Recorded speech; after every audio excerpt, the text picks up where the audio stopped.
Todos los que hemos sido niños con sueños de misterio, hemos soñado con el continente americano, con esta tierra hermana. A veces escuchar las notas de ciertas músicas étnicas nos reconecta de inmediato con un mundo que parece imposible. Un mundo, os lo aseguro, mágico. Un mundo donde casi todo es posible. Un mundo donde aún respiran los auténticos enigmas.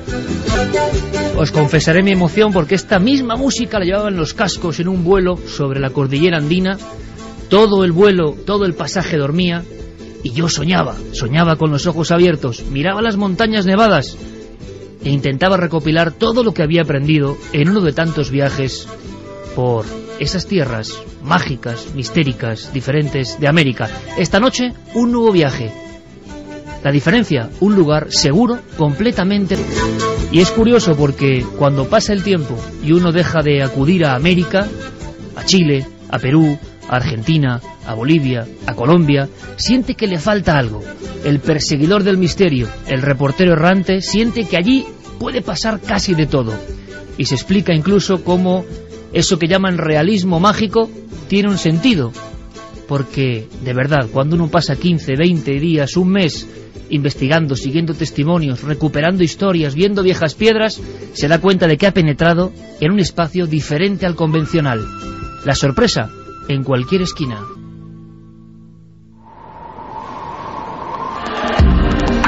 Nunca antes habías estado tan cerca de lo desconocido. Milenio 3. Cadena SER.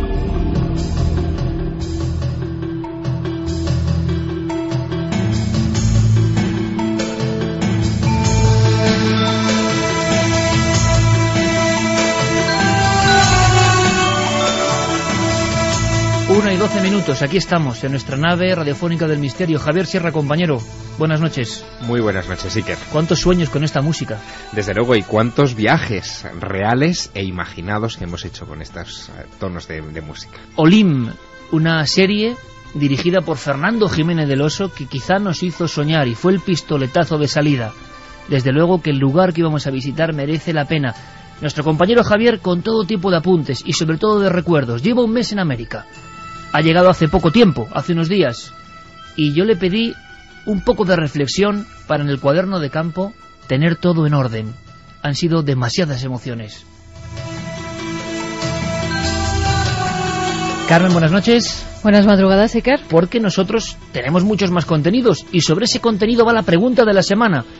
No es un contenido muy amable, sinceramente. Hablamos de magia negra. Sí, y esa es la pregunta que ya pueden votar todos los oyentes en ikerjimenez.com. ¿Crees en el poder de la magia negra? Ya han votado Iker y está ahí, 55,3% que sí que cree en ese poder. Vamos a decir las vías de contacto porque, hablando de brujería y de magia negra, en la segunda hora hablaremos también de un libro, de Denise, que es el libro que se sortea esta noche. La última novela de Isabel Pisano, editada por Ediciones B. Las vías de contacto donde nos pueden escribir, donde nos pueden hacer llegar sus opiniones. Gente que ya nos escribe además de Colombia, de Chile, de Argentina, de México. Muchísimas gracias a todos ellos. Milenio3 con número @cadenaser.com, www.cadenaser.com y como siempre la nave del misterio que lo tienen que buscar en Facebook y en Twitter. Por si quedaba algo, esta noche está pasando un acontecimiento bien curioso que entra de lleno en el mundo de nuestro compañero Santiago Camacho, el mundo de la conspiración, el mundo de lo digital. Se habla de Anonymous, se habla de España y se habla incluso de ataques a determinadas webs. Santi, buenas noches. Buenas noches, sí. Vamos a permanecer casi en alerta constante las 3 horas porque están pasando cosas ahora en tiempo real. Pues sí, de hecho ya nos lo contaban nuestros compañeros de informativos. Ahora mismo la web de la policía, el Cuerpo Nacional de Policía, está sufriendo un ataque por parte de miembros que dicen ser de Anonymous. Y bueno, todo esto sucede en una semana que ha sido muy movidita, en la que el viernes se anunció la detención de 3 miembros de lo que denominaba la Policía Nacional la cúpula de Anonymous, cosa que ha traído no poca controversia ese término cúpula en Internet.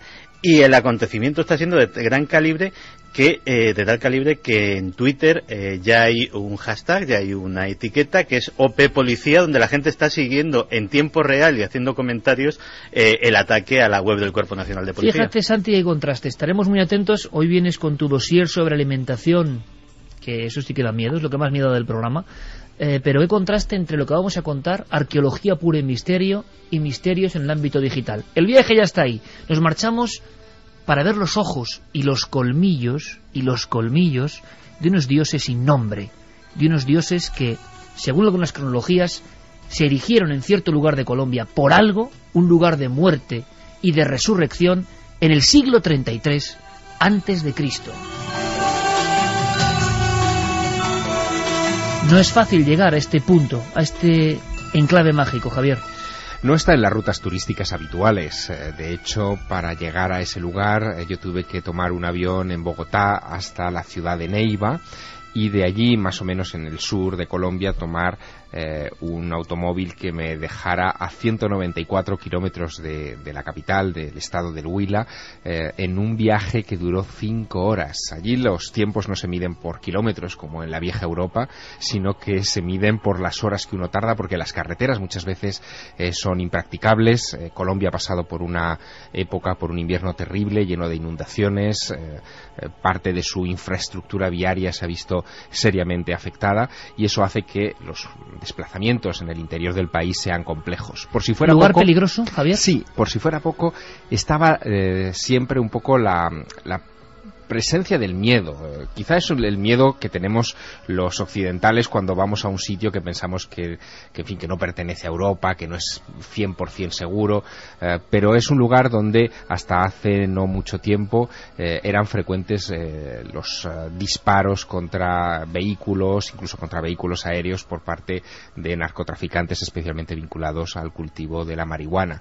Así que, en fin, viajaba efectivamente a un lugar, en fin, lleno de misterios y lleno de pequeños peligros. Estamos viéndolo, porque la magia de la radio es que nos permite ver con la fantasía y la imaginación.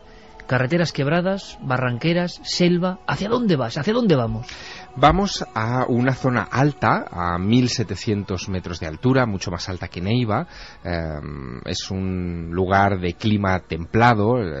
Prácticamente en las casas de toda esa región no se necesitan ventanas con cristales. Muchas de ellas no tienen este tipo de elementos, porque la temperatura es constante a lo largo del año, y por lo tanto uno puede hacer una vida pues casi idílica, ¿no? Mucha fruta, muchas zonas verdes. Son lugares de muchos barrancos. Hay en la zona a la que me dirijo 5 volcanes alrededor que dejan sentir su magnética presencia, porque trazan perfiles en el horizonte que son inconfundibles y que de alguna manera también son amenazantes, aunque llevan siglos dormidos. Y es justo en las estribaciones de esos volcanes, en medio de barrancos muy profundos por donde transcurren los afluentes del río Magdalena, que es el gran río de toda esa región, que nace justo en esa zona de San Agustín, donde nos vamos a encontrar cara a cara, de bruces, con el misterio. Y el misterio tiene un número, una cifra que de por sí ya es impactante: 360 estatuas en medio de la nada, que observan a cualquier caminante que se adentre en un parque arqueológico de 78 hectáreas de superficie, es decir, enorme. Observan con sus ojos penetrantes, pero sobre todo con sus afilados colmillos. Y nadie sabe exactamente a quién pertenecieron, porque no hay escritura sobre ese pueblo. Los llamamos la cultura de San Agustín porque fueron monjes agustinos los primeros que llegaron a esa zona, pero evidentemente no tenían ese nombre. Ignoramos sus nombres originales. Lo ignoramos casi todo, hasta la edad en la que aparecieron.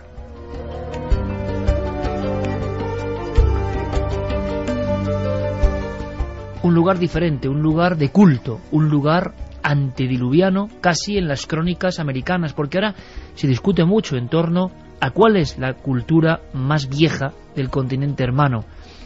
Hasta hace bien poco se ha hablado de la cultura Valdivia, investigaciones en la zona de Caral, en Perú, y además de una forma muy dramática, que tiene que ver quizá con esto, descubren piedra a piedra, guijarro a guijarro oscuro sobre la arena, la cara de un sacrificado, la cara gigante de un sacrificado.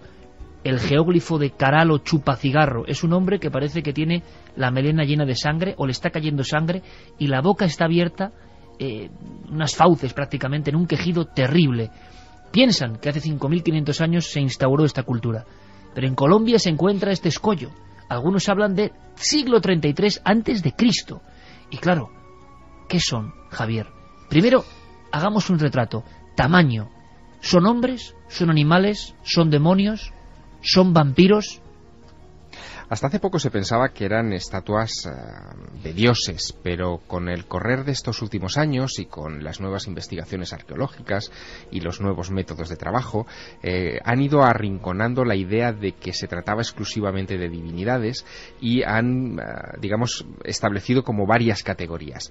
Hay hombres, hay chamanes, de hecho se han identificado algunos de los penachos o de las diademas que tienen estas estatuas extrañas, se han identificado con las diademas de plumas que todavía hoy algunas tribus autóctonas usan en algunas de sus ceremonias. Cuando tú llegas ante la primera figura hombre-animal de San Agustín... La primera es impactante.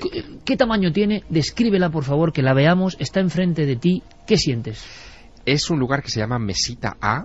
Mesita se refiere a unas estructuras muy parecidas a los menhires y los dólmenes que nosotros vemos aquí en Europa, bajo los cuales se encuentran algunas de estas figuras de las que ahora hablaremos.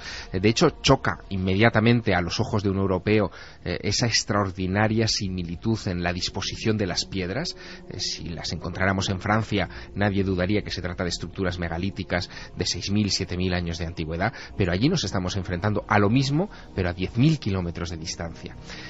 Pero lo más llamativo es que antes de entrar en la que se llama Mesita A, que sería el primer dolmen que uno se encontraría, bajo el cual hay unas estatuas muy interesantes, me encuentro con un guardián. Es un guardián de roca, es roca volcánica, gris, de unos 2,5 metros de alzada, de una corpulencia sobrenatural, parece que es 3 veces el ancho de un ser humano convencional, con ojos rasgados hacia los costados, unas fauces feroces y unos colmillos que se le salen por completo de la boca, que mira con ferocidad al visitante, que me mira con ira, ¿no? Y que está como sujetándose una barriga prominente. Hay muchos que dudan todavía hoy si se trata de una mujer y que esa barriga prominente sea la barriga de una embarazada, o si se trata simplemente de un guerrero que está en actitud, digamos, de protección.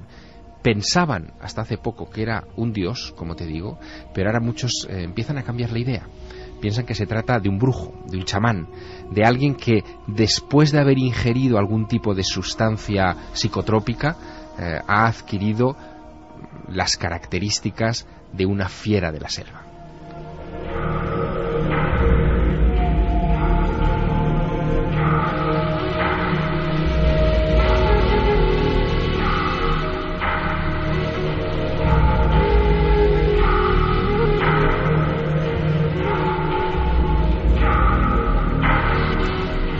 Existe en las culturas más primitivas de toda la humanidad el retrato del chamán que deja de ser un ser humano convencional y que se convierte poco a poco en una alimaña, una fiera, y es un híbrido. Hay muchas teorías en los viejos pueblos de todas las culturas humanas sobre por qué esas fusiones, esos hombres que no acaban de ser hombres y que tienen fiereza monstruosa. Claro, estamos caminando, gracias a Javier Sierra, todos muy atentos, amigos, de verdad, porque es un viaje no muy conocido y excepcional. Y lo primero que encontramos es el guardián, como pasa muchas veces en las cuevas de la prehistoria y en muchos monumentos de la antigüedad. Ese guardián, por lo tanto, al individuo que hace 5.000 años entraba en aquel lugar de culto, ya le ponían una tesitura, ya no podías ir tranquilo. Es uno de las pocas figuras, esa del guardián, la primera que te encuentras y que antecede al paso de la llamada Mesita A, es una de las pocas figuras que siempre se cree que ha estado desenterrada. Era como una señal de advertencia de que estabas entrando en un territorio sagrado. De hecho, la preocupación, digamos, arqueológica de preservar y estudiar esas figuras es muy reciente. Es a partir de 1912 cuando se hacen los primeros inventarios, los primeros mapas más o menos completos de la región, pero se dan cuenta de una cosa, que la mayoría de las estatuas que nos vamos a encontrar a partir de ese punto estuvieron originalmente, todas ellas, enterradas, bajo tierra. Eran estatuas, guardianes, pensados para la ultratumba, para el más allá, no pensados para el mundo de los vivos. Solo unos pocos estaban emergidos. Ahora bien, Iker, los que estaban en la superficie eran verdaderamente impresionantes, porque unos metros más allá, pasada la mesita A, flanqueada la primera colina y dejado atrás el sendero inicial que uno recorre cuando entra en ese parque arqueológico, se encuentra con otra zona que es la llamada Mesita B, y cerca de la Mesita B una figura, un monolito enorme de casi 5 metros de alzada, que recibió en su época, a principios del siglo XX, el nombre de El Obispo. El obispo es un personaje colosal, tremendo, que sujeta entre los brazos un niño al que parece que va a partir por la mitad, como si lo quisiera despedazar. Pero cuando uno se fija mejor y observa los ojos redondos de ese obispo, entre comillas, las fauces feroces de ese obispo, se da cuenta de que justo por debajo del niño, invertido, con la cabeza clavada en el suelo, hay otra figura.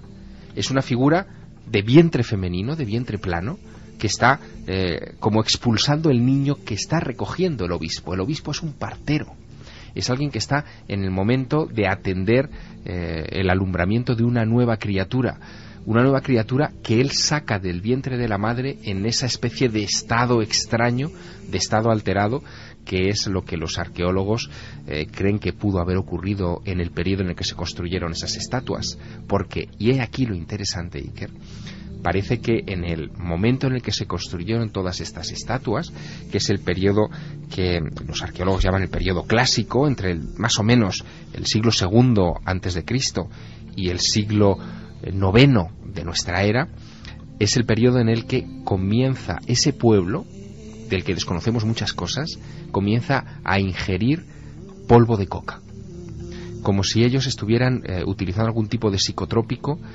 para crear una nueva religión, un nuevo santuario, y hicieran las grandes cosas de la vida, que es atender a los moribundos o recibir una nueva criatura en la comunidad, bajo ese estado extraño de embriaguez. Por lo tanto, ya tenemos el retrato de un lugar de culto donde vida y muerte se mezclan. Esculturas enterradas, como en tantos otros templos de la humanidad. Y ahora ha habido noticias sobre algunos que conocemos bien, los primeros templos o el primer templo de la humanidad, los más extraños que existen, donde parece que estas fuerzas confluyen, fueron enterrados por los propios habitantes o participantes religiosos. Llegó siempre una fecha del fin del mundo para estas culturas, que enterraron y dejaron todo al olvido como un gran secreto. También se cumple aquí. Eso es otra de las claves que se encuentra en ese lugar. En un momento determinado, aquel paraje parece que se abandonó.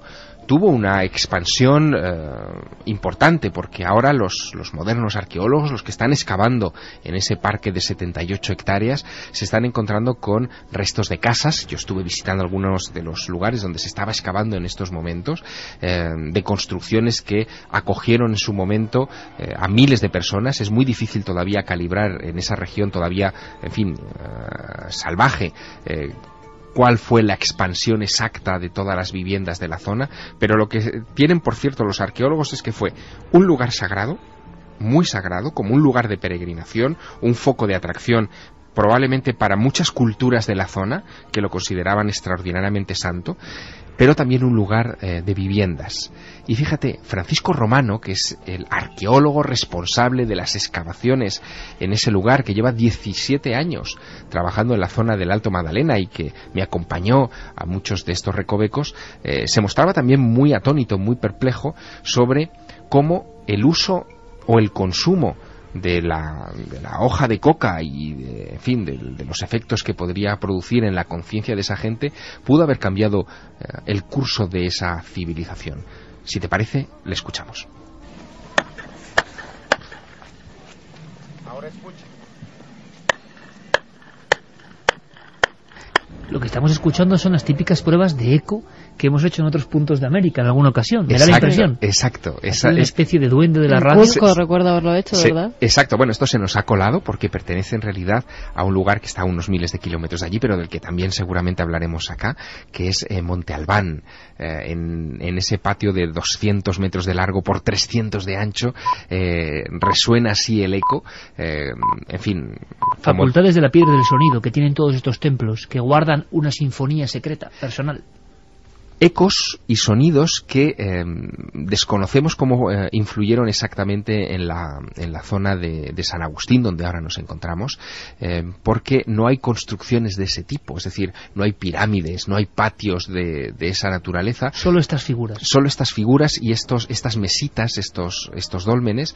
Las casas que se construyeron en su momento fueron hechas con materiales perecederos, con maderas y con barro, y no han sobrevivido hasta nuestros días. Y sin embargo esos hombres jaguares o lo que sea que son para la eternidad. Son para la eternidad, están hechos en piedra. Vamos a ver si tenemos ahora esas declaraciones. Esas declaraciones de Francisco, sí. Por estudios paleobotánicos que se han hecho en una región vecina que es el Valle de la Plata, hemos encontrado polen de coca solo asociado al periodo clásico regional, que es el periodo del florecimiento escultórico, y es el periodo, ante todo, en donde surge el liderazgo político asociado a características ideológicas. Y en esos estados alterados de conciencia, donde entra el brujo, y la brujería es fundamental, incluso nuestra pregunta va sobre eso, y lo vais a entender en la segunda hora, esos estados en los que el brujo se convierte en un ser diferente a los demás, empieza una transformación, muchas veces en felino. Se ha hablado mucho, yo no sé si esto tiene que ver, en esos hombres felino de América. ¿Tiene algo que ver? Tiene que ver. De hecho, fíjate que la ingestión de estas sustancias, según Francisco Romano, el arqueólogo responsable de estas excavaciones ahora en San Agustín, tiene mucho que ver con la aparición de la cultura. Es decir, antes de la ingestión de estas sustancias estábamos hablando de pueblos primitivos que tenían una relación muy elemental, muy básica entre sí y con los elementos, pero es a partir de ahí donde se produce la verdadera transformación. Y esto me recordó especialmente una teoría que muy pocas veces se recuerda, pero que a mí me parece muy interesante, de un antropólogo norteamericano llamado Terence McKenna, que él habla de cómo probablemente muchos de todos esos mitos del pasado, incluyendo el bíblico, de la ingestión de la manzana por parte de Eva, en realidad serían símbolos de la ingestión de estas sustancias.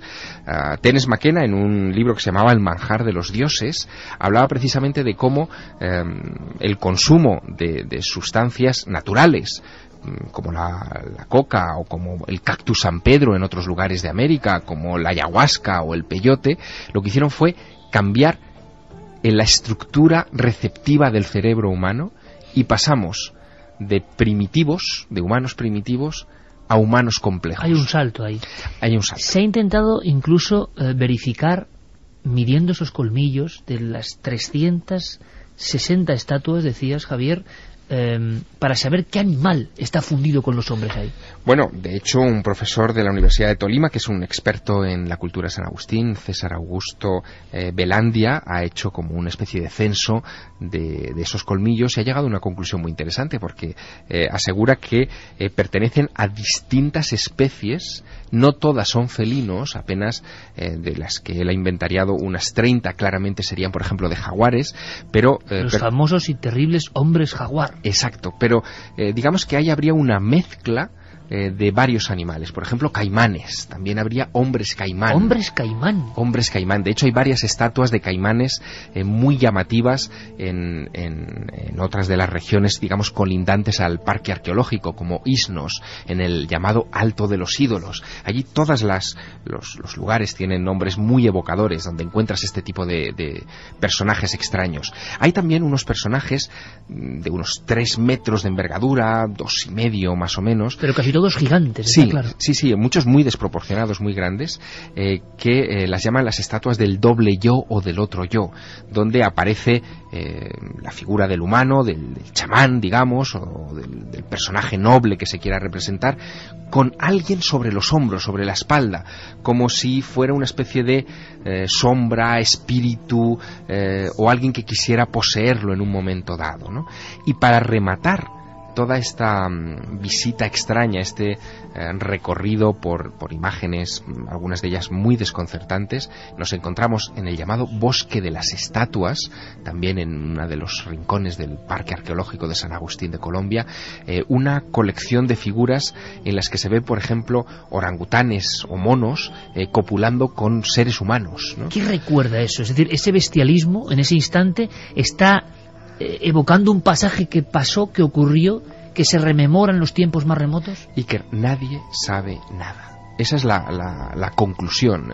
Con cada una de las personas con las que yo me entrevisté en los días que estuve en San Agustín, me tropecé con teorías diferentes. De hecho, por ejemplo, recuerdo con digamos, especial intensidad mis conversaciones con un autor, con un escritor de Neiva, que fue el que me recibió. Él se llama Elías Falla. Acababa de publicar un libro titulado San Agustín, la interpretación del mensaje, en donde aseguraba que en realidad el parque arqueológico de San Agustín daba la impresión de ser una especie de jardín del Edén, una suerte de reconstrucción en piedra de lo que sería la evolución humana, como si hubiera el interés de reflejar distintas fases de la evolución de nuestra especie después de haberse mezclado el ser humano con dioses venidos. Es curioso el recuerdo, el retrato en piedra atemporal de algo que debió pasar en épocas remotísimas. Precisamente tengo aquí en la mano National Geographic, edición internacional, El nacimiento de la religión, los templos enterrados de Göbekli Tepe, y Göbekli Tepe le dan una datación, ya sin temor a la duda, de 11.600 años. 11.600 años, amigos, es mucho más allá de lo que se decía, de la Atlántida. 11.600 años es la época de las cavernas, y de repente hay templos, piedras labradas y, sobre todo, animales con colmillos. Es curioso. Algunos sin identificar, pero mostrando las fauces hace 11.000 años. Otros son jabalís. Otros representan reptiles como serpientes con los dientes amenazadores. ¿Qué mensaje hay ahí? En la zona de Urfa creen que Göbekli Tepe era el Edén. Es como si un eterno bucle de historias que solo se acuerdan de ellas los antiguos estuviéramos empezando a vislumbrarlo poco a poco. Pero en este lugar, porque también estos lugares, si fueron de culto, de vida, de muerte, de chamanismo, de transformación, de esas sombras que poseen a los iniciados y les catapultan hacia otros universos, también todavía se pueden recoger anomalías ahí dentro. Es decir, hoy en el siglo XXI, personas que han vivido el misterio o la sombra muy de cerca. El ejemplo, y que solo es posible en América, en este mundo, nos lo trae ahora Javier Sierra, porque ha recogido sucesos realmente maravillosos y espeluznantes. No sé si noche o día, Javier, un guarda de esta zona, hay que imaginarse ser operario vagando a diferentes horas cuando ya no hay visitantes, que no sé si habrá muchos o no, es un lugar bastante aislado, mirar casi con familiaridad a estas figuras con los colmillos y los ojos, o estos seres que cabalgan sobre otros, y te has encontrado algunos casos maravillosos, impresionantes, visiones, no sé, como si esos gigantes hubiesen cobrado forma real en algún momento. En realidad yo me quedé muy perplejo. Solo había que preguntar, y preguntar a las personas adecuadas. Hablé con varios guías y con guardias de seguridad de la zona, y ahí es como me enteré de la historia de Carlos Papamija. Carlos Papamija trabajó hace 8 años como guardia de seguridad en el recinto del Parque de San Agustín, y él tenía la misión, una noche de primavera, de vigilar el área en torno a la Mesita B, muy cerca además de la zona del obispo, de este personaje del partero, ¿no?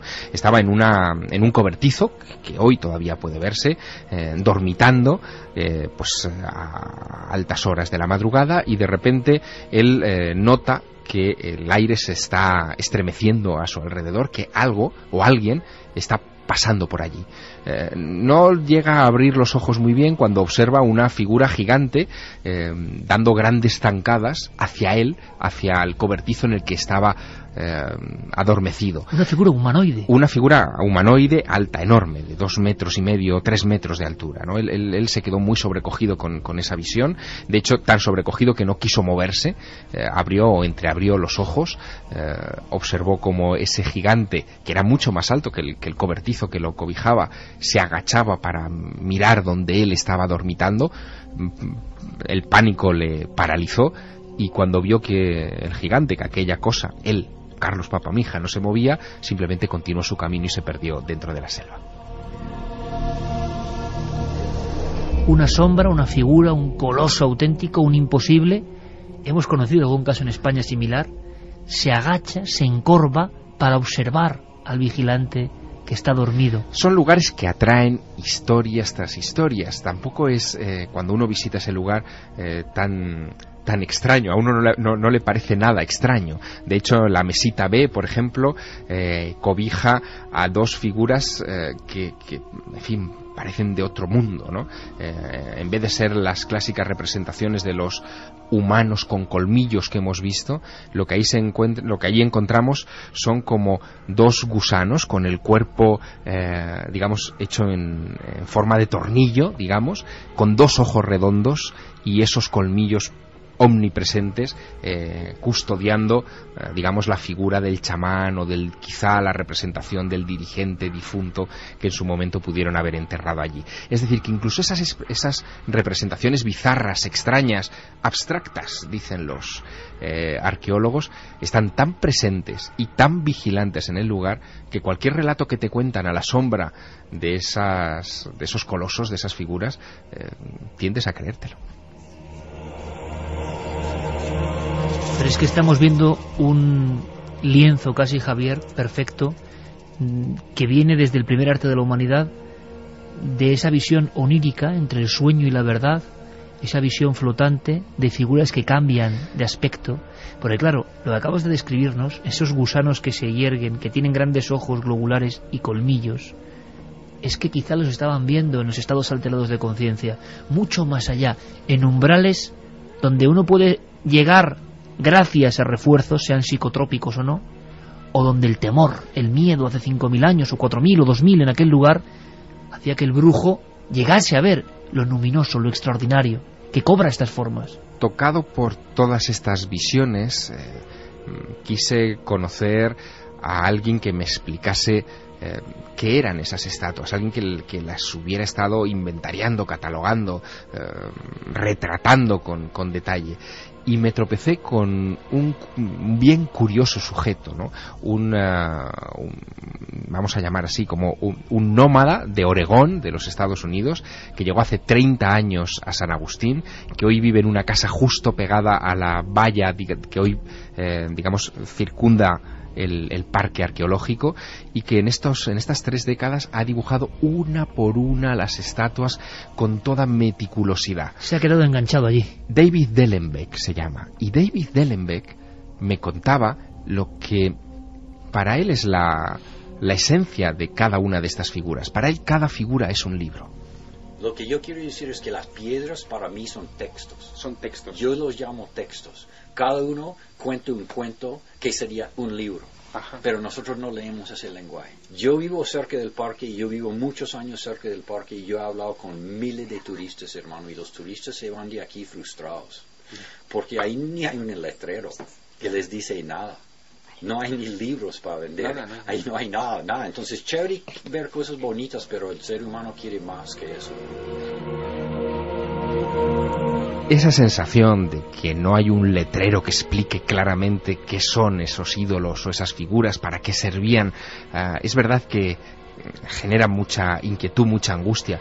Pero Dellenbeck, este curioso personaje que ha viajado, como te digo, por todas partes, es un nómada que ha estado también en el extremo sur de América y en el extremo norte del continente, ha encontrado paralelismos que cuando me los explicaba a mí me chocaron profundamente. Me hablaba de lugares que conocemos, lugares en Perú como Chavín de Huántar, donde también aparecen estos ídolos con colmillos que yo no recordaba.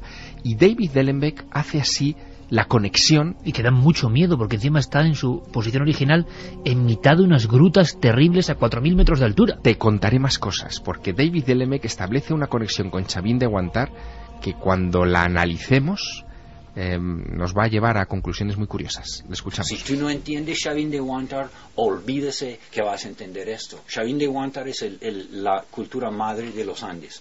Chavín de Huántar es el nacimiento de la cultura andina y es el nacimiento de la litoescultura andina. Ahí es donde nacen los dioses, o más precisamente para mí, ahí es donde muchos hilos de muchas cosas que iban desarrollándose de 10.000 años antes de Cristo hasta 2.000 años de Cristo, como todas las plantas, como cómo hacer todas las cosas, como todos los artes, como trabajar metal, todos esos hilos se hicieron un tapiz en Xavi.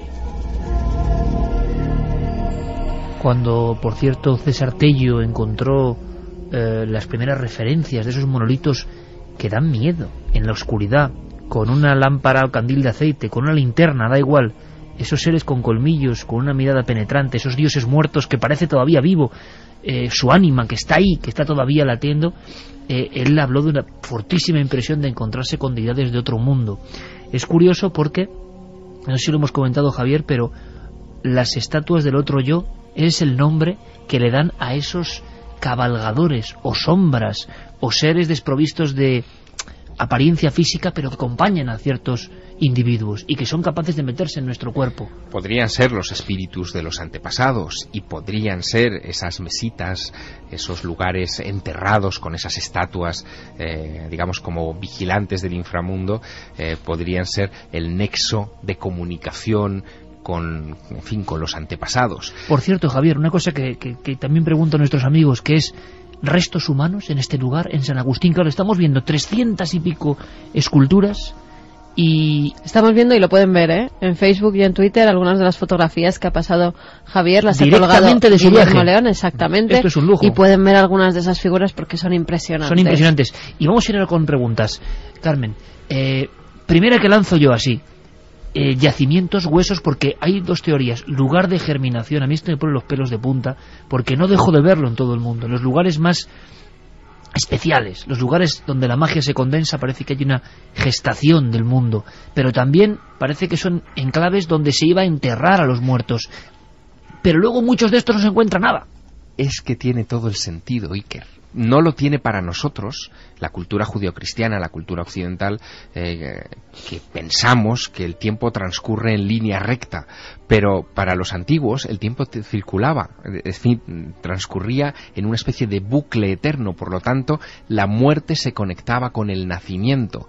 El lugar donde se enterraba a los antepasados era el lugar donde también iban a dar a luz las mujeres con los nuevos integrantes de la comunidad. El ciclo de la vida que seguía. Exactamente. Pero ¿hay cadáveres debajo de San Agustín? La respuesta es no. Es decir, los antiguos no, hay cadáveres más recientes. Pero pasa en Göbekli, pasa en otros sitios, claro. No hay de ese tiempo. En este caso, la explicación la tenemos que encontrar forzosamente en el tipo de terreno que estamos pisando.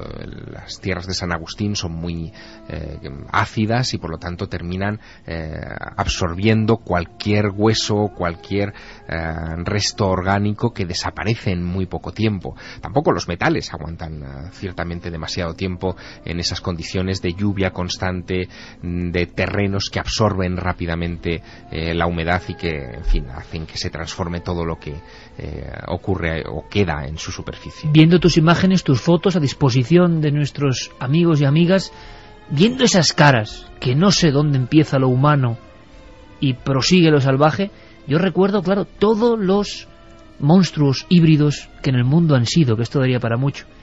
Cuando en la cueva de Le Treffrare, en Francia, un conde, además, y unos niños se encuentran, les da mucha impresión, en lo más alto de la cueva, un individuo que está como corriendo en lo más abrupto, está como corriendo en paralelo a la escena, a la pared, y mira con la cara en frontal, y la cara tiene cuernos de ciervo, no es un animal amenazador, los ojos redondos y una especie de sonrisa. Ese conjunto se impresiona. Os recordad, por ejemplo, en Albacete, cuando, por cierto, uno de los arqueólogos aficionados, más bien labrador, va corriendo a la iglesia a pedir un exorcismo, porque ha aparecido una especie de hombre barbado, la bicha de Balazote, que es mitad monstruo, mitad hombre, y la extraña serenidad de esa cara es lo que causa una impresión de ultratumba. Pues es lo mismo que yo veo en estos ídolos, una serenidad de alguien que mora ya al otro lado, donde la vida no es lo que nosotros estamos viendo, sino otra cosa. Durante años la visión que se tuvo de estas figuras era la de figuras amenazantes, pero tienes tu razón. Los nuevos arqueólogos no piensan que se trate de figuras amenazantes ni que eran guardianes feroces para asustar a tribus de otros lugares, para que no accediesen al terreno o para que lo considerasen tabú. Lo que hoy piensan es que se trata de signos de sacralidad, de un lugar donde los hombres, usando sustancias psicotrópicas o de otra naturaleza, se convertían en dioses. Eran lugares de comunicación con el más allá. de establecer algún tipo de relación con esa rueda de la vida, del nacimiento y de la muerte. Un lugar de contacto, en definitiva. Yo me acuerdo, Javier, en Göbekli Tepe precisamente, que llegó un geólogo estadounidense, había pasado antes por Alemania, muy ortodoxo, muy científico, y estábamos absolutamente solos. Estaba Juan G. Vallejo, estabas tú, estaba nuestro cámara, y él se vino un momento. Llegó él con su mujer y con los niños que estaban recorriendo esa parte de Turquía. Y se quedó, hablamos, y se quedó emocionado. O sea, casi lloraba este hombre, que venía del mundo de la ultratécnica, simplemente contemplando los leones, los híbridos, los monstruos, porque parece que hasta el individuo más hermético, más pegado a la vida cotidiana y material, cuando de pronto, pecho descubierto y sin red, se encuentra con esto, en el conjunto de esto, en la soledad de esto, sobre todo con algo que no pueden explicar después de lo que él ha estudiado, y se encuentra contra lo inexplicable. Lo que viene en los libros se va todo al garete porque ¿dónde lo incluye? A mí me preguntó este hombre, ¿cuánta? 140 toneladas, ¿qué época le dan? Y yo dije, unos 11.000 años. Dijo, imposible, y su mirada, mirando ese monolito de Göbekli Tepe, se humedeció. Nos encontramos con piezas de la historia maravillosas. Javier Sierra nos trae estampas de voz del lugar donde los hombres se convertían en dioses de aspecto, hay que decirlo, a veces fiero, terrible. ¿Por qué los colmillos? Vamos con preguntas. Vamos con algunas de las preguntas. Metzi Nieto dice, saludos milenarios, que emociona escuchar que ustedes también admiran la cultura chavín. Saludos desde Perú. Buenas noches, nos dice Iris Pineda. Os escucho y veo cada fin de semana desde Asturias. Me gustaría comentaros que mi madre, que era indígena maya, nos contaba de niños historias sobre los hijos de los jaguares. En ella contaba que al disminuir la cantidad de hombres por las guerras y hambrunas, había mezclado su sangre con la de jaguares, que para ellos era un dios de sabiduría y poder. Estos descendientes tenían la facilidad de por las noches transformarse en esos animales, en jaguares. Se les reconocía por el color amarillo de los ojos y de pelaje claro. Se dice que aún en las montañas de Centroamérica existen los hijos del jaguar. Qué bonita historia. Pero en el fondo recordando como un pasaje antiguo de hombres y animales conviviendo para generar otra raza. Esa historia de la hibridación, esas estatuas de los monos que parecen estar manteniendo relaciones sexuales con humanas, esas imágenes que están en el bosque de las estatuas desconcertantes de monos sujetando poporos, pequeños recipientes en los que se machacaba la hoja de coca para después esnifarla. ¿Qué hace un mono esnifando droga, no? ¿Qué hace con esos ojos desorbitantes y con esa actitud tan humana? Todas esas mezclas, toda esa hibridación, todo ese mestizaje ha dado pie a innumerables teorías y, por ejemplo, este escritor que yo te mencionaba antes y que fue un poco mi anfitrión, Elías Falla, en la zona de Neiva, él lo interpreta como un mestizaje de origen extraterrestre. Yo no le di mucho crédito hasta que de repente caí en la cuenta de un pequeño detalle. En 1965 llegan al Museo del Oro de Bogotá, en Colombia, unas figurillas que se han desenterrado en estas zonas de las mesitas de San Agustín. Ya habían llegado otras de zonas pertenecientes a tribus como los Quimbaya, también similares y catalogadas como polillas.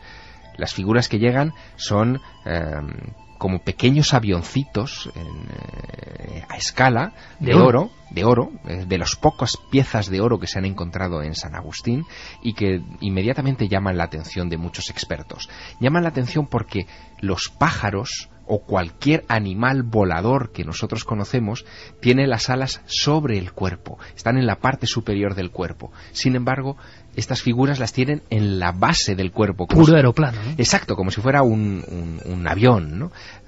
Hay un investigador norteamericano que se da cuenta en un viaje a Colombia de estas figuras, un criptozoólogo muy famoso, Ivan Sanderson, que es el que pone fotografías de estos avioncitos en manos de algunos amigos suyos que son ingenieros aeronáuticos, y un ex ingeniero que ha trabajado para la Fuerza Aérea de los Estados Unidos, que observa esas piezas, las compara inmediatamente con un F-102 Delta Dagger, y llega a la conclusión de que aquello, en fin, está diseñado aerodinámicamente y que refleja un avión. Claro, que se encuentre eso esa pieza que llegó a ser el logotipo de Erich von Däniken y de la sociedad que él organizó junto con un abogado de Chicago, Jen Phillips, llamada la Ancient Astronaut Society, que esa pieza se haya encontrado a unos metros de estos colosos de colmillos de los que estamos hablando esta noche, era una asociación, en fin, muy evocadora. Unos colosos de colmillos y mirada puesta en el infinito que custodian quizá un pequeño avión de oro.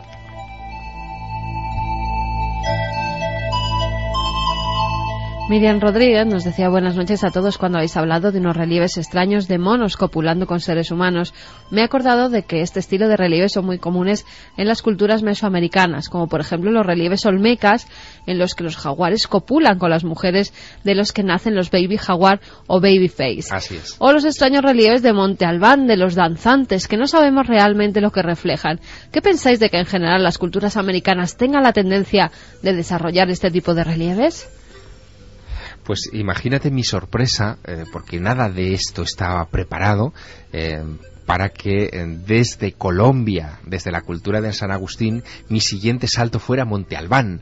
Y allí, inadvertidamente, me encontré con el edificio de los danzantes, donde hay una especie de colección enorme de la que podemos hablar después, dentro de unos minutos, una enorme colección de imágenes de personajes barbudos, de mezclas genéticas, como si fueran deformes. Algunos piensan que se trata de una enorme colección, un libro de medicina de deformes de la naturaleza. Otros, en cambio, hablan de hibridación directamente, que me llamó poderosísimamente la atención, sobre todo porque los constructores de Monte Albán, igual que los aborígenes de la zona de San Agustín, eran gente sin barba.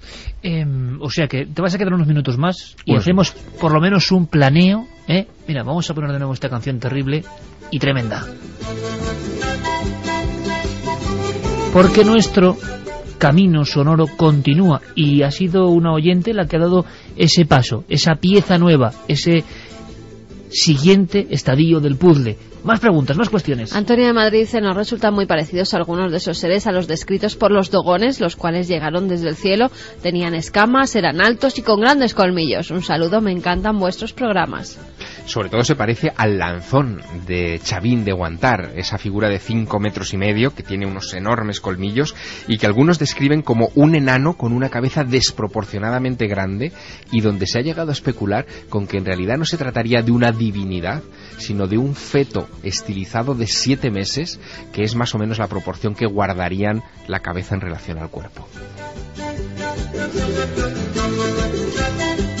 Gustavo Campo, que nos decía: Erich von Däniken dedica el capítulo 4 de la estrategia de los dioses al complejo de San Agustín. Lo acabo de sacar aquí la portada, Javier Sierra. Y el capítulo 5 a un misterio mucho más antiguo en Colombia, la ciudad perdida en la Sierra Nevada. Buritaca 200. Eso viene ahora. Santi de Chiclana dice: lo que contáis suena a la película de Relic. Impresionante, Javier.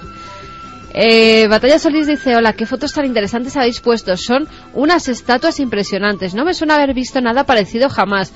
Javier, ¿qué se siente viendo un auténtico misterio a tan poca distancia? Besos desde Málaga. Seguimos con más, porque Javier va a contestar ahora. Dani Santos: os oigo en el iPod, ahí donde voy, os tengo mucho cariño. Un abrazo desde Alemania, de un milenario de 15 años. Desde Alemania. Por cierto, que si nos vamos de gira este verano, si vamos a ir a San Agustín. Ojalá pudiéramos, nunca se sabe. Más preguntas nos dicen sobre Perú, en el departamento de Arequipa, que si existen puertas dimensionales labradas en las montañas. Bueno, preguntas de todo tipo. Evidentemente, cuando hablamos de América sale el lado mágico, el lado de ese realismo fantástico.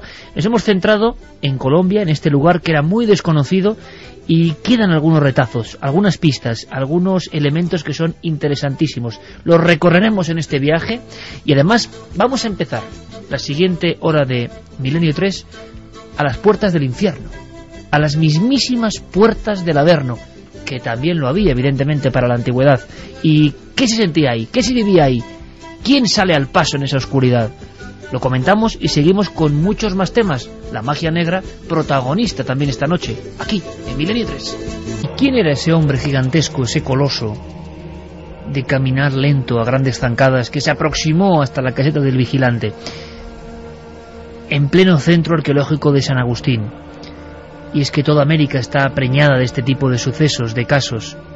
Dicen incluso algunos expertos, por ejemplo en el Islam, que los musulmanes tienen bastante miedo, en general, los más metidos en la ortodoxia de las creencias, a acudir a yacimientos arqueológicos porque piensan que los jinas, los dijins, los demonios, los aparecidos, lo que no es humano pero que vaga en algunos lugares, queda imantado a esas rocas.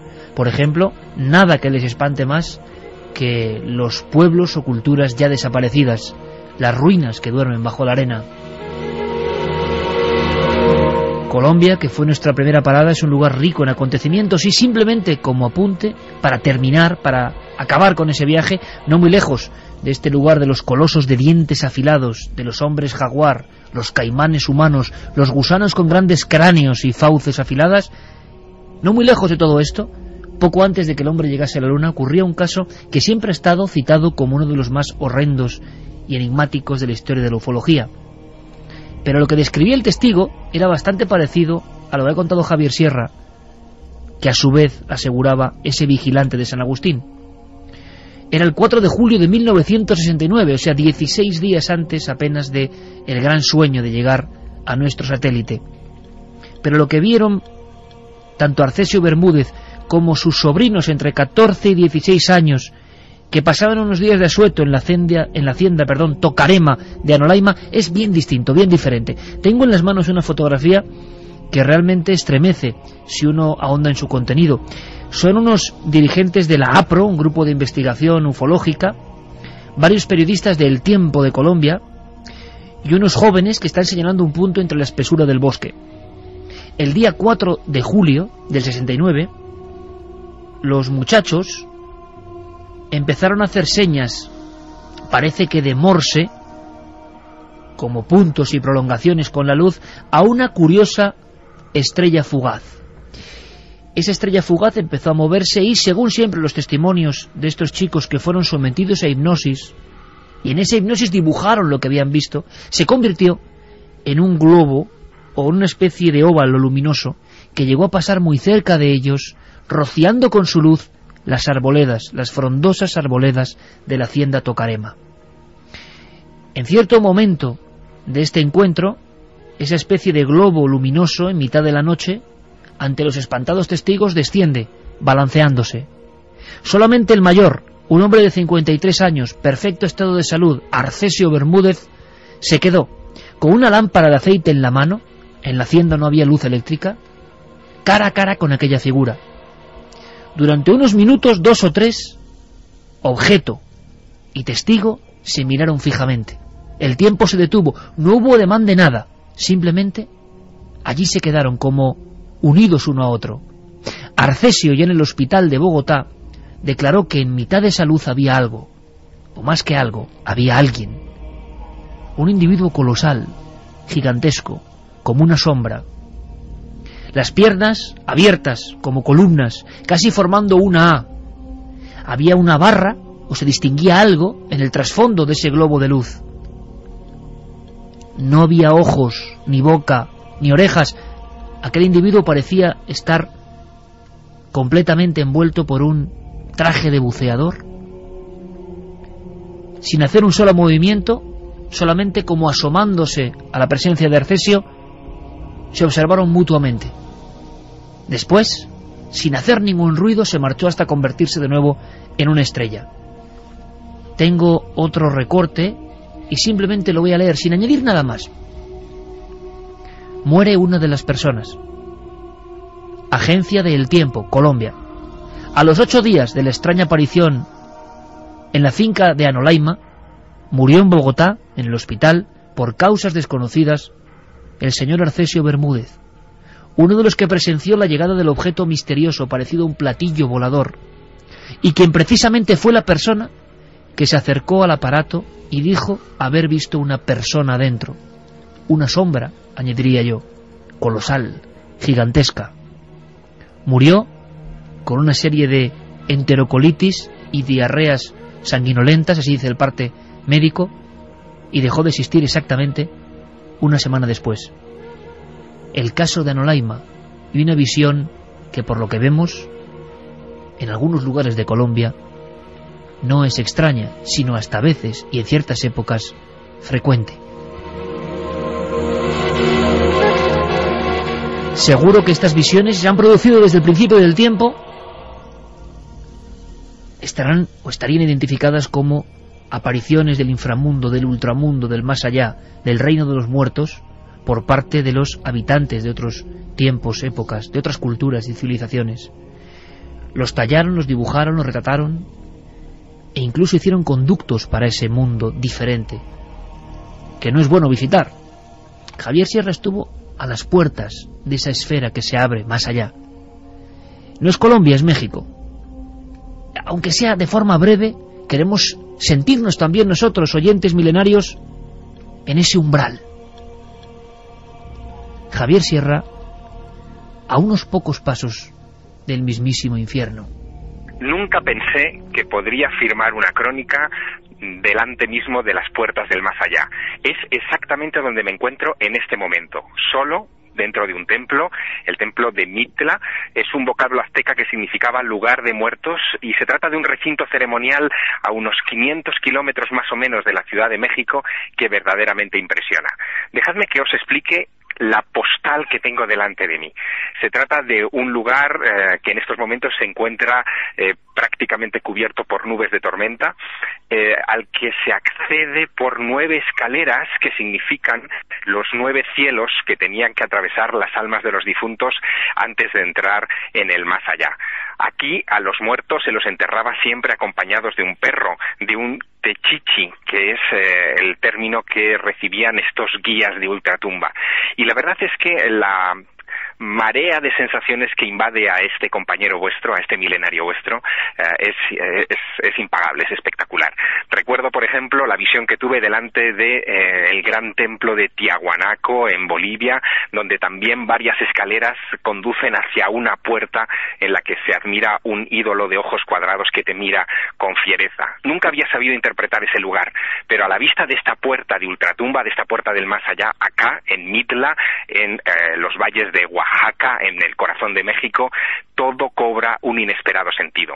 Han sido días muy intensos. Ayer, por ejemplo, visité Monte Albán, que es uno de esos lugares que tiene ese nombre hermoso, pero que en realidad no sabemos cómo se llamaba, ya que fue abandonado hacia el siglo X de nuestra era por razones que todavía desconocemos. Se trata de un lugar que se extendió por 50 kilómetros cuadrados, una enorme ciudad prehispana. Los zapotecas hicieron una proeza que todavía hoy no nos podemos explicar. Cortaron todo un cerro, toda una montaña, la alisaron sin hierro, sin animales de carga, sin rueda, empleando quizá, son los cálculos de los españoles, unos 300 años solamente en preparar el terreno, y después izar una serie de pirámides, altares ceremoniales, pasadizos subterráneos, templos astronómicos que cortan el aliento. Todo eso es lo que yo me estoy encontrando en este último trayecto, en esta última etapa de mi gira americana.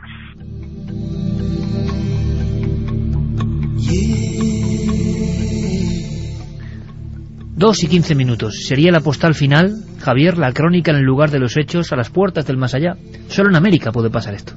Solo, y en un lugar como Mitla, cuyo nombre viene de Mitlantecutli, el dios de los muertos de los aztecas. Terrible aspecto. De terrible aspecto, ese lugar cobra una vida inusitada. Fíjate que allí entendí, quizá un poco embriagado por todas las imágenes que me rodeaban durante aquellos días de visita a México y después de haber venido de ver la cultura de San Agustín en Colombia, allí entendí de repente, o creí entender de repente, algo que los arqueólogos todavía no han sabido interpretar, que son los frisos que rodean el templo de Mitla. Son frisos geométricos que forman como escaleras que suben, escaleras que bajan, espirales, pero todo deja, digamos, quedan huecos entre todos esos diseños geométricos para que la imaginación las recorra como si fueran los pasadizos del más allá. Los antiguos egipcios, en su libro de los muertos, imaginaban que el difunto tenía que atravesar una serie de pasadizos angostos, de escaleras, de giros y requiebros extraños, antes de convertirse en una estrella en el firmamento y pasar a la inmortalidad. Bueno, pues ese camino al más allá es la sensación que daban esos relieves que, como te digo, a fecha de hoy todavía no han sido correctamente interpretados. Y una vez más, obras de ingeniería alucinantes, explicaciones arqueológicas que llegan hasta un punto, pero que no conectan con la esencia a veces de las cosas, la esencia emotiva, la esencia que despierta algo de lo más hondo de nuestras células, que conecta con eso, y una vez más América, que creemos que se ha contado casi todo, llena de tesoros. Yo creo que, Javier, lo que tenemos que hacer es vagar a lo largo de estas visiones que has tenido.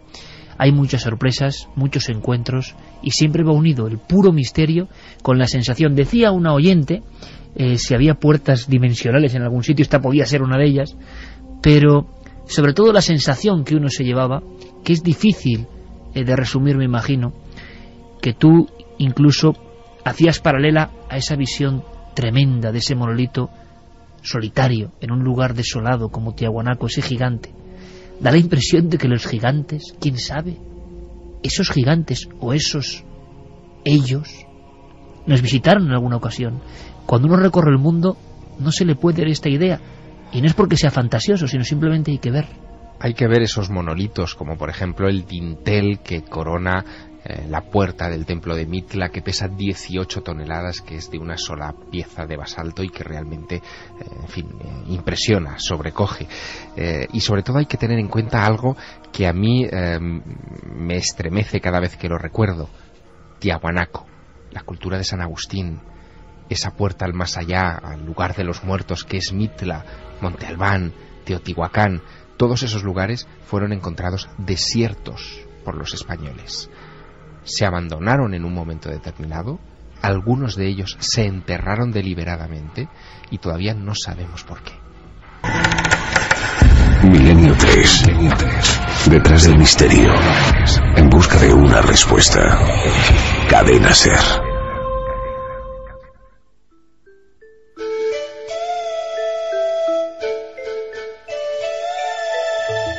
2:21. Milenio 3 es viaje, exploración, curiosidad. Ahora ahondamos en la magia, en la brujería. ¿Cómo va la encuesta? Vamos a ver la encuesta. La pregunta es: ¿crees en el poder de la magia negra? Puedes seguir votando en ikerjimenez.com.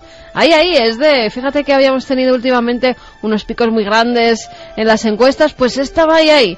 56,5% sí que creen en el poder de la magia negra, frente al 43,5% que opina que no.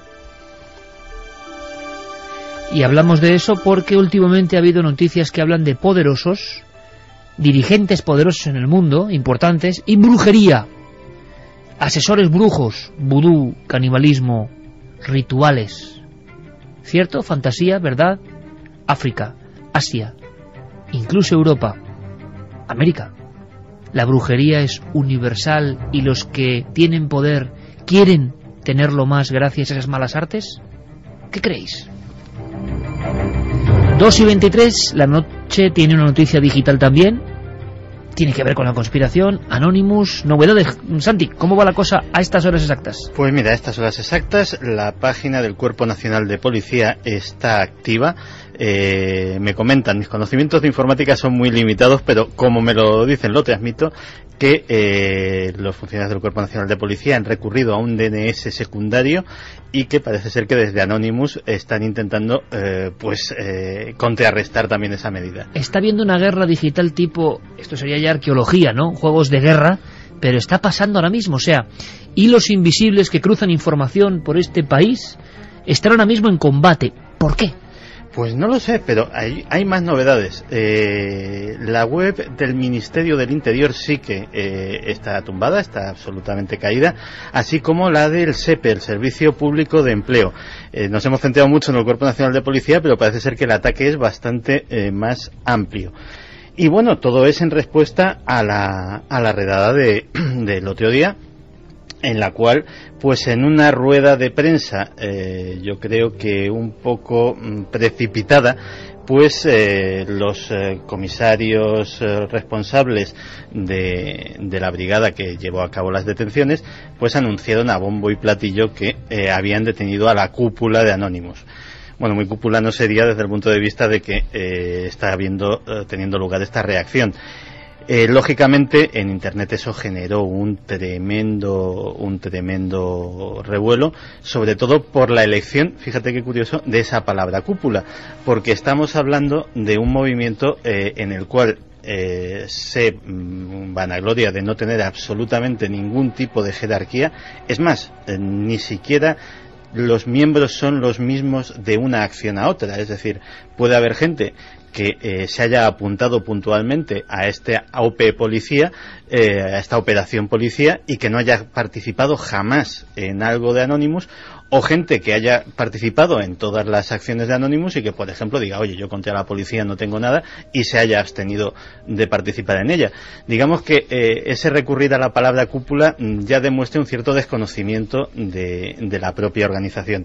De hecho, además, había acusaciones muy graves, como que estos miembros de Anonymous pensaban publicar datos sensibles e información reservada sobre agentes de los cuerpos y fuerzas de seguridad del Estado y algunos políticos, para que la gente pudiera acceder a ellas en Internet, y parece ser que eso fue lo que precipitó la acción.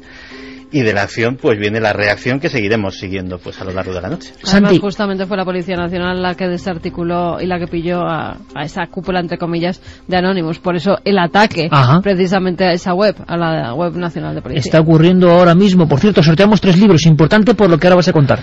Sí, sorteamos 3 libros de Denise, escritos por Isabel Pisano, es su última novela, y editados por Ediciones B. Vías de contacto, la repetimos. Milenio3 con número @cadenaser.com. También está La Nave del Misterio, tanto en Facebook como en Twitter, donde pueden seguir viendo esas imágenes sobre las esculturas y los lugares en los que ha estado Javier Sierra y que nos contaba, y también a través de www.cadenaser.com, donde van dejando sus mensajes según vayamos tratando los temas. Santi, ¿de qué nos vas a hablar hoy? Así una palabra. En tu tercer dossier, la que estás liando, sobre alimentación y conspiración. Pues hoy habría que dar 3 mini titulares, pero que seguro que van a empezar a poner los pelos de punta a la gente. Porque imagínate cosas que pudimos ingerir en nuestra infancia y que no tengan efecto sobre nosotros, sino sobre nuestros hijos.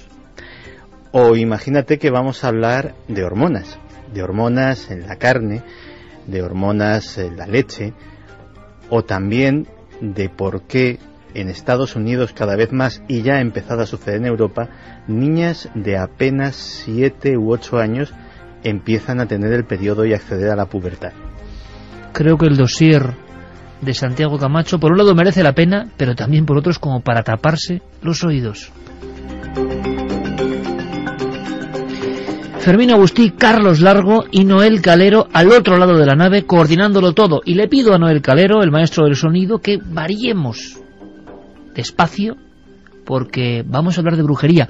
Y no vamos a hacerlo ahora con invitados, que sí, que también, con documentos, recorriendo algunos países donde han pasado cosas, sino con una historia. Vamos a empezar con una historia de hasta qué punto el ser humano ansía el poder, o el amor, o la venganza, y accede a esas artes que están ahí desde el principio del tiempo. ¿Cuándo empezó a funcionar la brujería? Veréis, hace poco, en la zona de Shanidar, en Israel, se encontró la tumba de un chamán o una chamana de hace unos 12.000 años. Ya tenía semillas, elementos, pequeños muñecos, o lo que quedaba de ellos, que demostraban que había una acción de simular la vida y la muerte en esa especie de juego o de liturgia. Puede ser el inicio, las raíces de la brujería. Luego se han ido solidificando y refinando mucho, por desgracia, y parece que hoy son un poder importante. Pero como el arte de hablar por la radio, de comunicar cosas, consiste sobre todo en contar historias y que vosotros las reviváis en vuestro cerebro, en vuestra mente, vamos con una que convulsionó a Europa. No hay que irse muy lejos.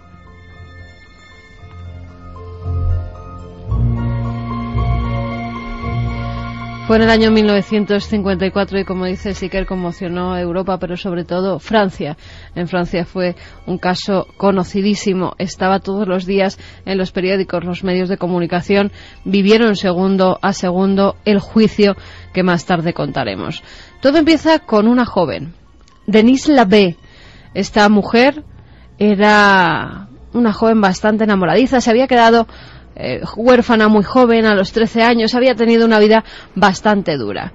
Isabel Pisano, en esta novela, en Denise, igual que el nombre de la verdadera protagonista, Denise Labbé, ha estudiado todos y cada uno de los relatos que se publicaron sobre esta mujer y nos cuenta más o menos cómo era ella. Era una empleada en el Instituto Nacional de Estadística de Francia, en París. Era muy joven, era madre soltera. Tenía una hija de un médico que la abandonó, la sedujo y la abandonó, la sedujo muy joven, la abandonó para irse a Indochina a probar fortuna. Una joven que tiene una relación con un hombre, ese hombre la abandona y ella se queda sola con una niña de pocos meses.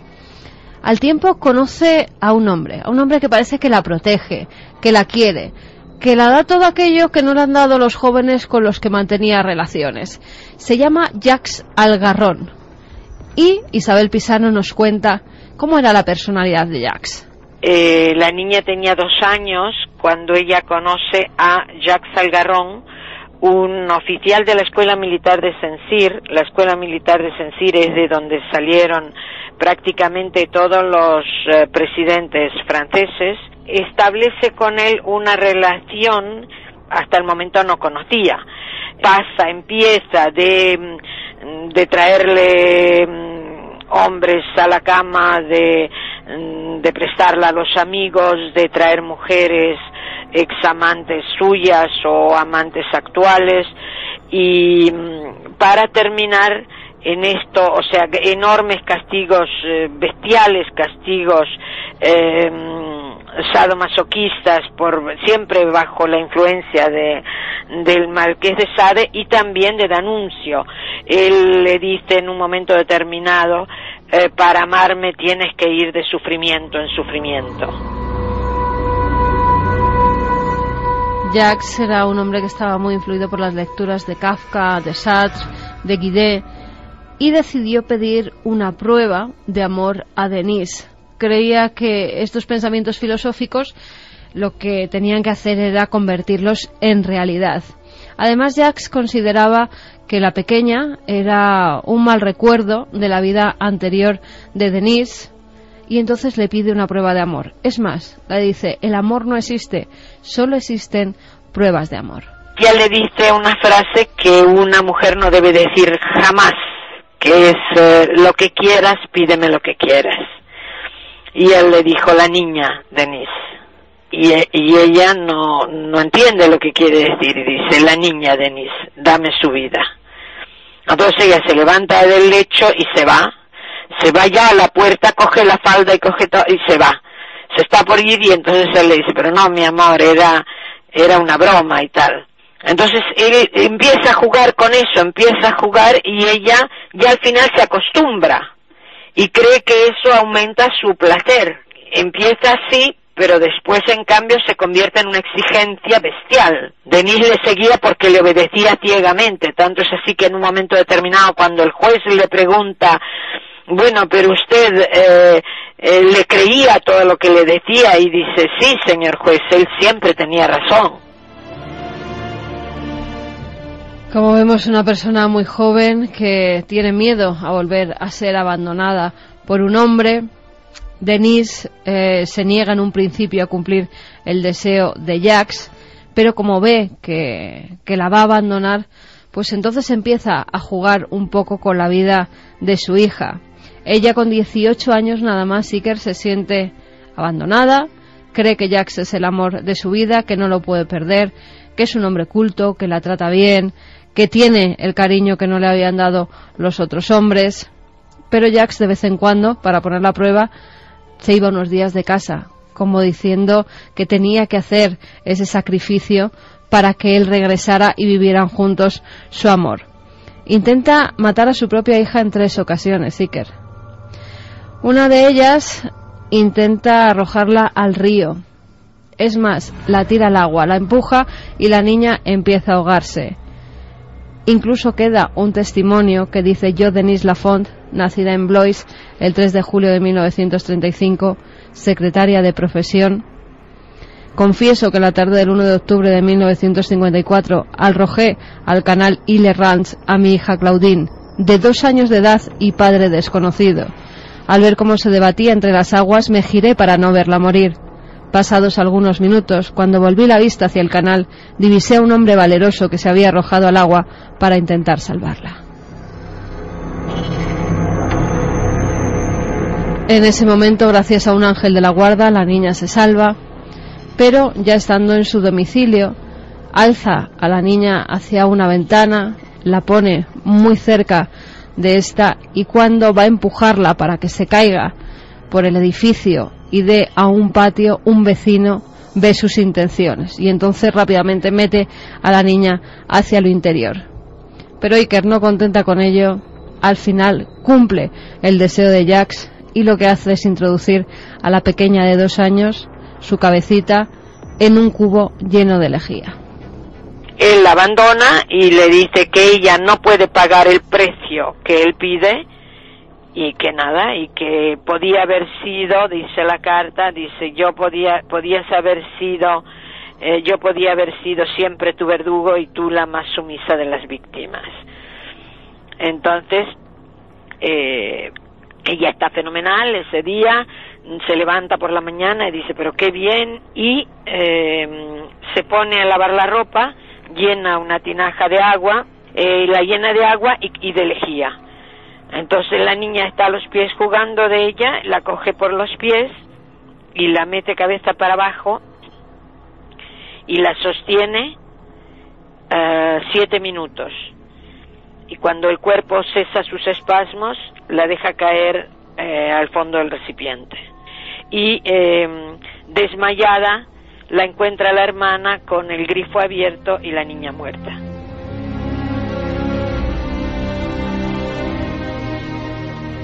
Son detenidos, además, tanto la persona que había salvado a la niña como el vecino declaran en contra de la mujer porque ya había tenido 2 intenciones de asesinarla y la habían pillado, y se celebra el juicio en Blois en 1956. Todos los medios de comunicación a nivel mundial están en ese juicio día a día, y además aquí entra a jugar la brujería. Al parecer, Denise, en esa relación de amor-odio que había tenido con Jacques, empieza a visitar a todo tipo de brujos, de videntes, al principio para que su amor no se fuera, para hacer rituales brujeriles en los que pues congelaran ese amor de alguna forma y se quedara junto a ella. Como no podía conseguirlo, empezó a visitar a gente de peor calaña, a gente que estaba relacionada con las fuerzas oscuras, que realizaban rituales extraños. Ella quería que ese amor no se fuera nunca, pero al final tuvo que cumplir la peor de las pruebas, que era matar a su propia hija. En el juicio esto es lo que ocurrió. Propio les llamaban los diabólicos de Blois, los poseídos. Solo una madre poseída por el demonio, por el propio diablo en persona, podía hacer una cosa tan infame con una criatura inocente, indefensa, que había ella misma engendrado, ¿no? Y ella hizo ritos de brujería para dejarse con una mujer brasilera que además hacía abortos. Entonces iban al cementerio y bueno, y hacían ritos satánicos para que a Denise o él volviese o que ella lo olvidase. Pusieron como excusa estos rituales, que ya estaba como ida por ellos en el juicio. El abogado lo utilizó, incluso la brujería, la magia negra, para decir que es que esta chica no estaba muy bien de la cabeza, pero no la sirvió absolutamente para nada. Fue condenada a cadena perpetua y a trabajos forzados durante toda su vida. Y Jacques fue condenado a 20 años de cárcel como inductor de ese crimen, del crimen de Catherine. O sea que la sombra densísima de la brujería y la magia negra no aparece solo en países más o menos poco desarrollados, sino que siempre ha estado envuelto su hálito de un eco extraño, de la sensación de que, por ejemplo, para amarrar el amor o el poder, pues ronda por ahí, está por ahí. Y da igual la preparación, la cultura, el dinero incluso de las personas que se abandonan a estas prácticas. No es extraño observar que ya desde los años 50 las personas que ejercían brujería o magia negra también se dedicaban, por ejemplo, al asunto de hacer abortar. Todo va en una especie de pack, ¿no? Interrumpir la vida de alguien inocente por esa especie de comunión con el mal. No hay otra forma de decirlo. Esa es mi clarísima idea. Comunión con el mal, porque solo alguien monstruoso puede detener la vida de algo, y de algo inocente como un niño. Estos casos de brujería se convirtieron en un tremendo impacto en la Francia de aquella época. Es curioso porque 50 años después observamos que muchos dirigentes vuelven a ser noticia porque están envueltos también de esa capa fina o gruesa, según se mire, de la magia y los brujos. Verán, la última noticia venía de Irán y tenemos un documento. Varios especialistas hablaban de brujería en Irán y del presidente que al parecer tenía una auténtica guerra de nigromantes montada en un país tan explosivo, tan en la encrucijada como este. Parece que los sumos pontífices de alguna forma de la religión iraní atacaban al propio dirigente político, asegurando que varios miembros de su comité se abandonaban a ritos que, sí, desde el punto de vista de lo musulmán, pero tienen que ver con el infierno, con la brujería, con la adquisición de poderes. Y eso parece que es una tradición muy vieja, muy antigua. Hemos hablado con especialistas que conocen el país y conocen lo que ocurre, y da la sensación de que esto es casi moneda de uso común. O sea, dirigentes que deciden el futuro de millones de personas y el presupuesto de millones de personas, o las tecnologías y la ciencia de millones de personas y de conciencias, y que sin embargo en sus ratos más o menos libres o sus asesores más allegados resulta que son brujos directamente. ¿Esto es posible o forma parte de un cómic grotesco? No, pues parece que es verdad. En Irán ha pasado esta misma semana. Ha mandado detener, él y otros ayatolás han mandado detener a los algunos ayudantes de Ahmadinejad, acusándolos de exorcistas, de haber acudido a un brujo, de hacer brujerías, de llamar a entidades especiales en el aura metafísica, mundos desconocidos, etcétera, etcétera, ¿no? Primero tenemos que saber si esto no es utilizada, la brujería existente o las creencias en las brujas y en los magos y en las entidades superiores viviendo entre nosotros, si esto no es un caso de enfrentamiento o si es un caso real de brujería. Sin duda, el África negra y profunda fue el lugar, el germen de muchos acontecimientos que tenían que ver con brujos y poderosos.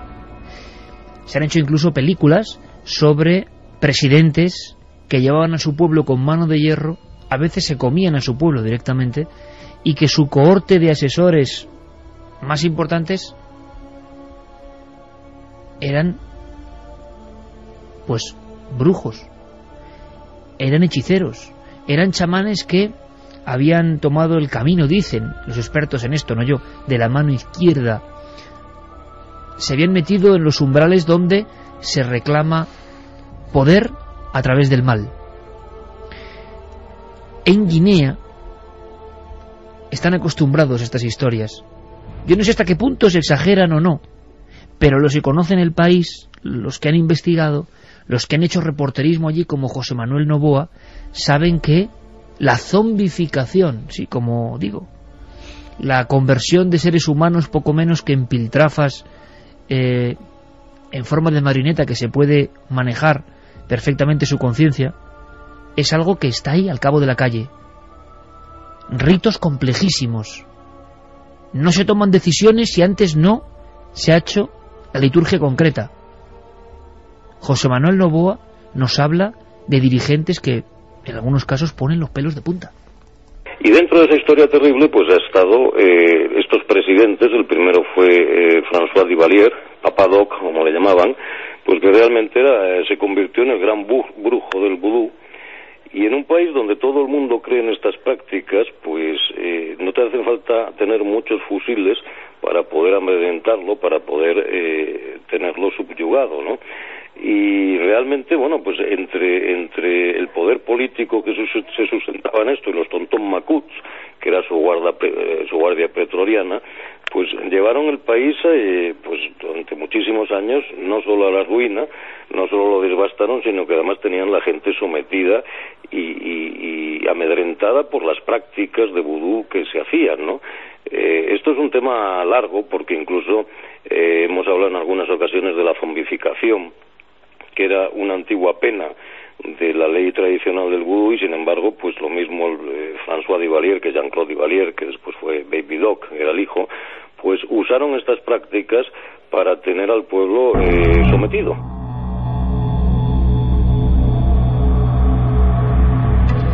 De hecho, François Duvalier se jactaba él mismo no de tener brujos a su servicio, sino de ser él mismo un poderoso bokor, un poderoso mago negro del vudú.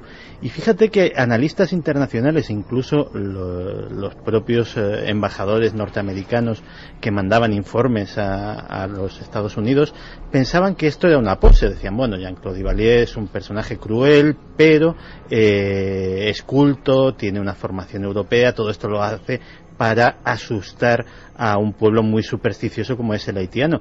El problema es que cuando cayó la dictadura de los Duvalier, se encontraron en el palacio presidencial verdaderos templos vudú con restos humanos utilizados como amuleto, con cantidades bastante apreciables del polvo vudú famoso que con la toxina del pez globo hace que la gente tenga un coma profundísimo que engaña incluso a los médicos y que hace pasarlos por muertos.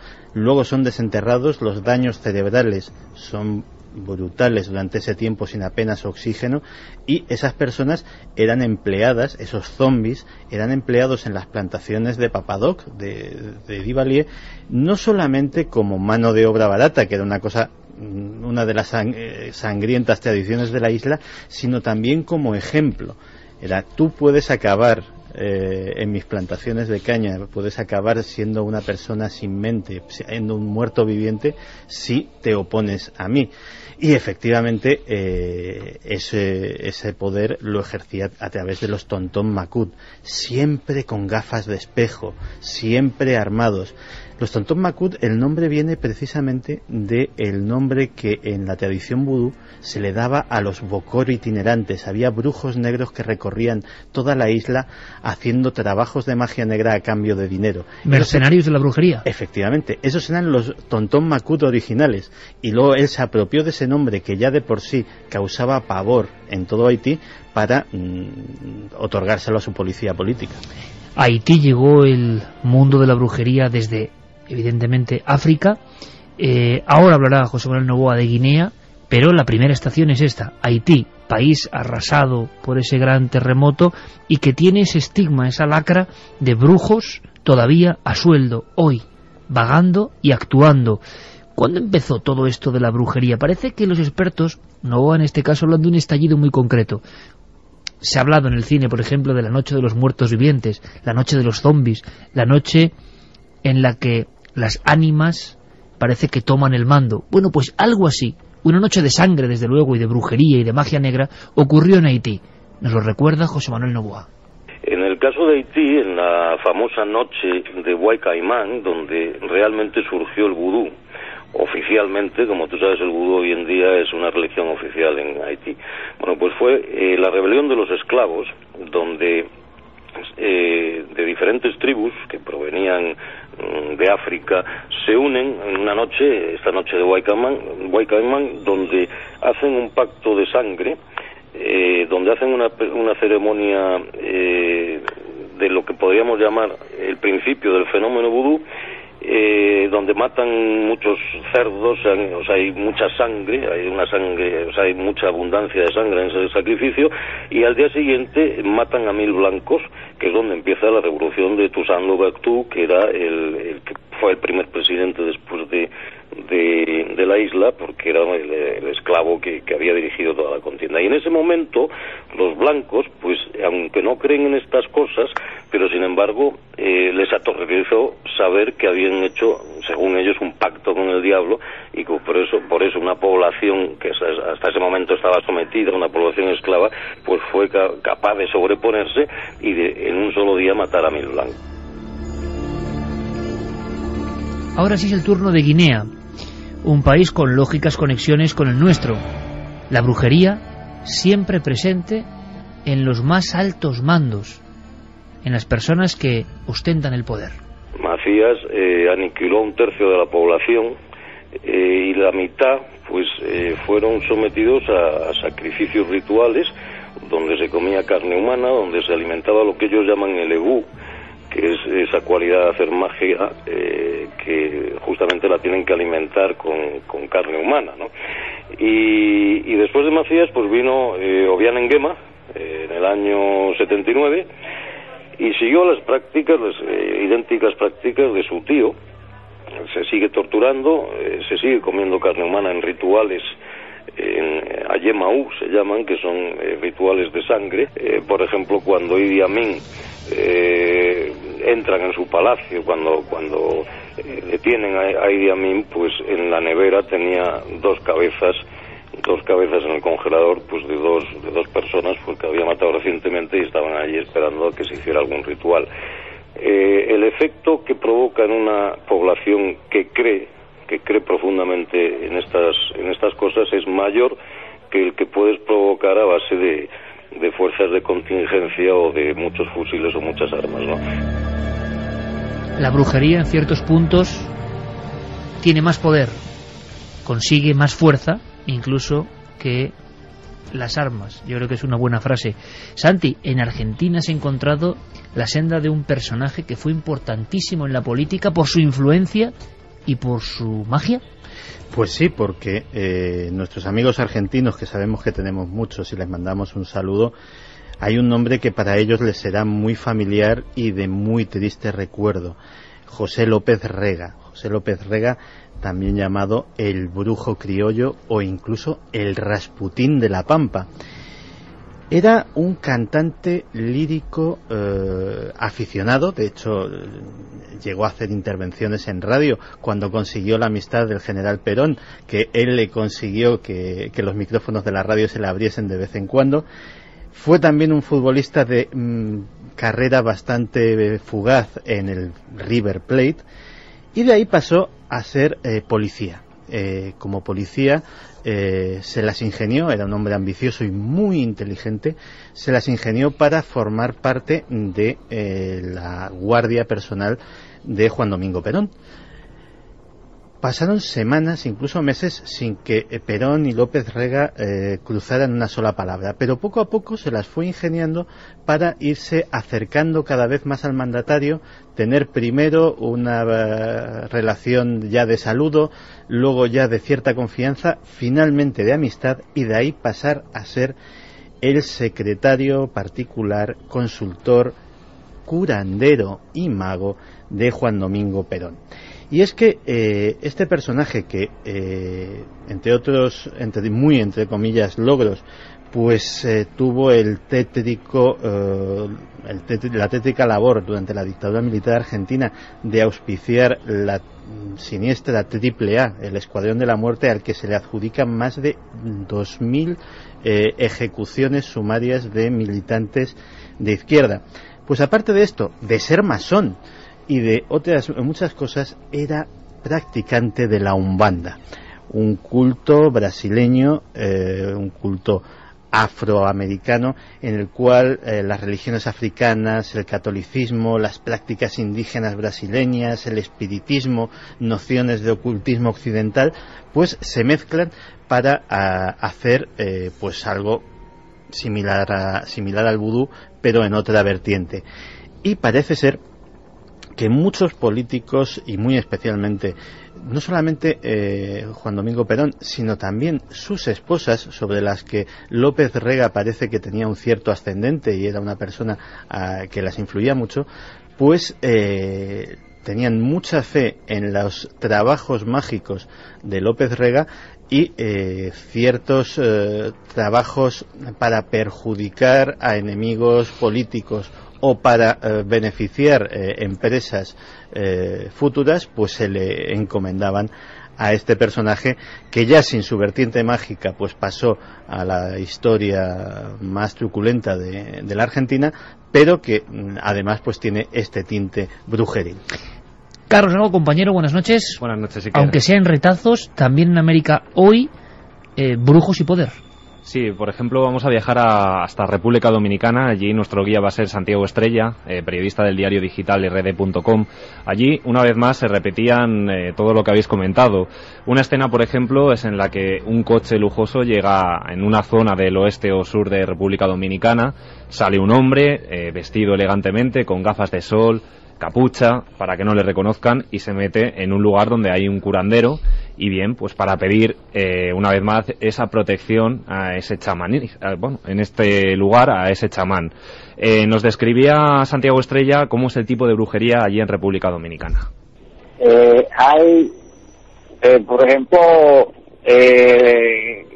hacen unos brebajes o mejurjes, una cosa desagradable, porque mezclan sapos, culebras con ron y ese tipo de cosas. Eso ocurre mucho en la parte sur del país, el sur oeste, casi en la frontera con Haití, donde se practica mucho eso de la brujería, y encuentra que tienen un altar grande con muchos santos, un sincretismo entre talismanes africanos y esas cosas.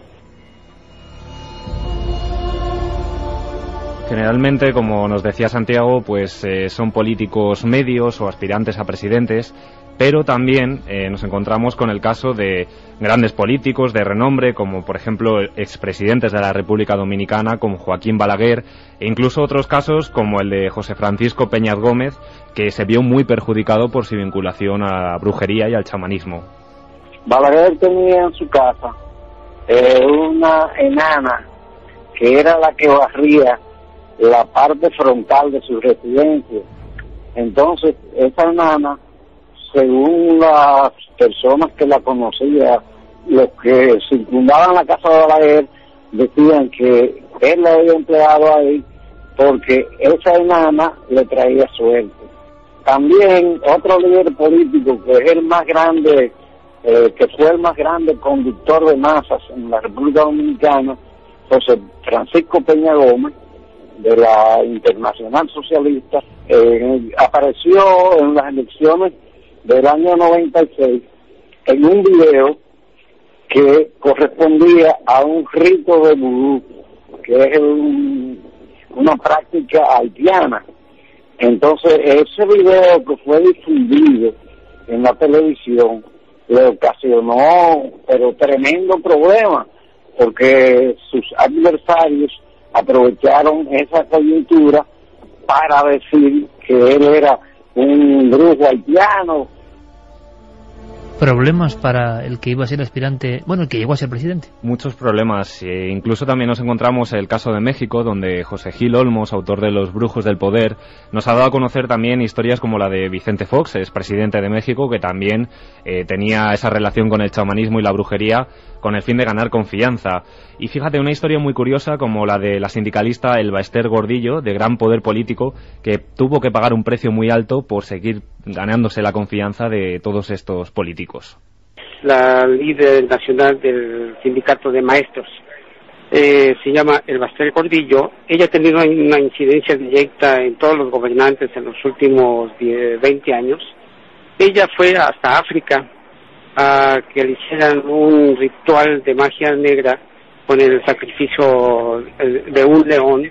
La envuelven en esta piel con la foto del entonces presidente de México, Ernesto Zedillo, Ponce de León casualmente, y este ritual era para la protección que ella necesitaba, esta falta de confianza, porque en ese entonces el presidente Ernesto Zedillo había tomado la decisión de que se investigara su fortuna, una fortuna que tiene un fondo ahí oscuro, y quitarle todo el poder que tenía. Entonces, de acuerdo a testigos que estuvieron en esta ceremonia de magia negra, Dice que le vaticinó el brujo de miseria que iba a perder un familiar, y coincidentemente a los pocos meses de que regresa a México, ella recupera el poder que tiene, pero uno de sus nietos preferidos muere de manera trágica en su casa. Brujería y política, a veces mundos paralelos. Ahora toda la información con nuestros compañeros de los servicios informativos y regresamos con muchos más contenidos en Milenio 3.